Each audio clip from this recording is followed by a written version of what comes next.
Dans le cadre de l'opération NIA, les forces de défense et de sécurité poursuivent avec détermination leurs actions de sécurisation sur la rive droite du fleuve Niger en vue de neutraliser les menaces terroristes et de garantir la libre circulation des personnes et des biens. Le 23 janvier 2026, dans le périmètre sud de Bulundjuga, sur l'axe menant à Kokoloko, un détachement des FDS engagé en mission de reconnaissance offensive a procédé à la neutralisation de 2 guetteurs terroristes. Ces individus étaient en train d'observer et de transmettre en temps réel des renseignements sur les mouvements de la patrouille. L'exploitation de leur téléphone portable a permis de mettre au jour plusieurs images et vidéos à caractère compromettant, confirmant sans équivoque leur appartenance à un groupe armé terroriste opérant dans la zone.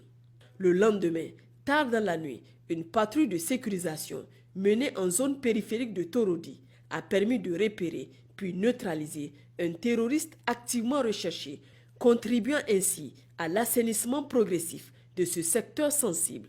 Par ailleurs, dans le cadre de l'opération Borkono, les forces engagées maintiennent une pression constante et soutenue sur les groupes hostiles, enregistrant des résultats significatifs. Après les succès décisifs obtenus lors des premières semaines, la manœuvre s'est poursuivie dans la zone de Kokoloko à la suite du démantèlement des sites clandestins de Bossagé et de Mbanga, lesquels servaient de base logistique et opérationnelle aux groupes terroristes. Ces installations illégales ont été totalement détruites.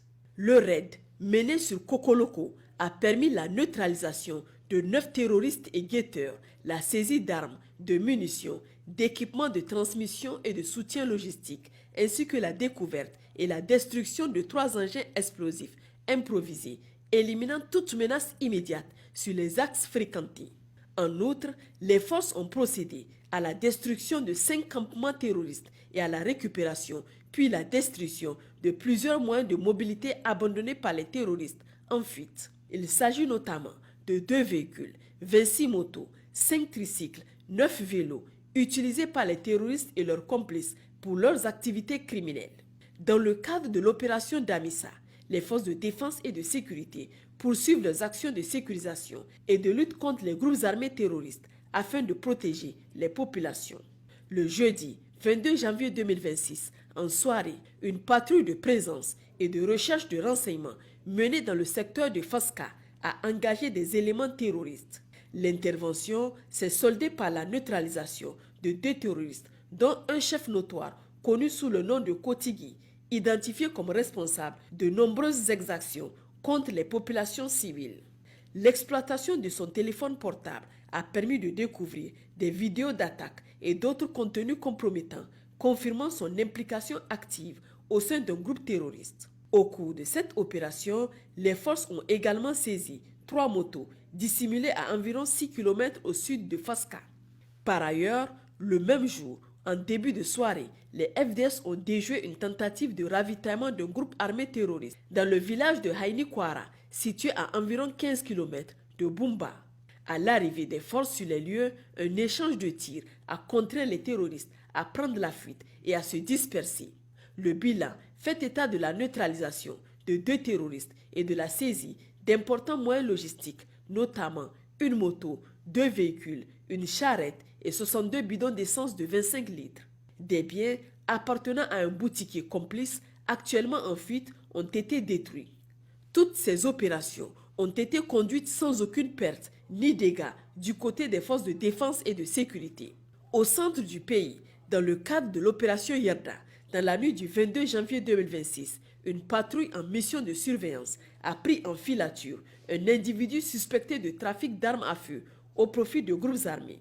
Les faits se sont déroulés sur un couloir de passage situé à environ 37 km au sud de Guidanrumji. Profitant de l'obscurité et du couvert végétal, le suspect a abandonné sa cargaison avant de prendre la fuite. La fouille minutieuse de la zone a permis la saisie de 4 fusils d'assaut de type AK-47, empêchant ainsi leur acheminement vers des groupes terroristes. Dans la région de Tawa, pour le compte de l'opération Chara, le mardi 20 janvier 2026, une patrouille départementale déployée dans le secteur de Garum-Maazou, dans le département de Bagaroua, a engagé des individus armés lors d'une mission de sécurisation et de reconnaissance.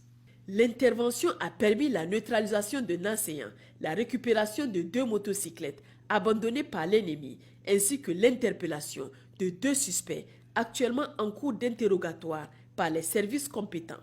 Dans la région de Niamey, dans le cadre de l'opération Inchinkasa, une patrouille fluviale menée le 21 janvier 2026 sur l'axe Dolé-Zeno a procédé à la saisie de 51 bidons de carburant d'une capacité unitaire de 25 litres dissimulés sur la rive de Sorkoy. Une embarcation utilisée pour des activités illicites, servant notamment au soutien logistique de groupes armés criminels évoluant dans la zone, a également été interceptée et détruite. À l'est du pays, dans le cadre de l'opération Nalewadoli, les forces de défense et de sécurité ont une nouvelle fois démontré leur réactivité et leur engagement dans la protection des populations. Dans la nuit du 23 au 24 janvier 2026, des éléments terroristes affiliés à Boko Haram ont tenté d'enlever un individu dans le village de Bilabrim. Aussitôt alerté, le poste militaire de reconnaissance déployé à proximité est intervenu avec célérité. Un bref échange de tirs s'est engagé au cours duquel 2 assaillants ont été neutralisés. Le bilan matériel fait état de récupération de 2 fusils d'assaut de type AK-47, de 5 chargeurs et de 89 cartouches. La personne enlevée a également été libérée, saine et sauve. Par ailleurs, dans la même localité, le mercredi 21 janvier 2026, les forces de défense et de sécurité avaient procédé à l'interpellation d'un individu identifié comme ravitailleur logistique du groupe terroriste. Celui-ci a été appréhendé à bord de son véhicule alors qu'il transportait 36 bidons de 25 litres d'huile végétale et 8 bidons de 25 litres d'essence destinés à soutenir les activités criminelles sur les îles du lac Tchad.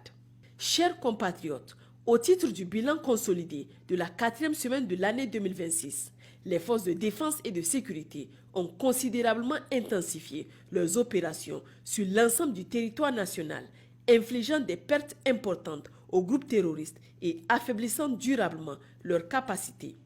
Au cours de cette période, plus de 72 terroristes ont été neutralisés, dont plus de 50 lors de 5 frappes aériennes ciblées menées contre des regroupements ennemis à Bolsi, Inchinana, Tombole, Niaktire et Faska.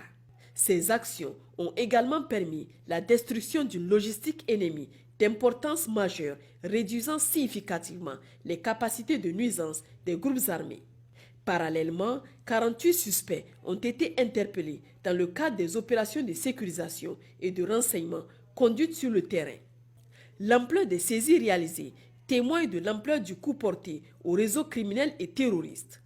Elles comprennent notamment 14 armes et leurs chargeurs, 4 postes de communication, environ 47 000 litres de carburant, près de 60 kg de chanvre indien et environ 1 200 000 comprimés de substances nocives, dont la prégabaline, l'exol et le tramadol.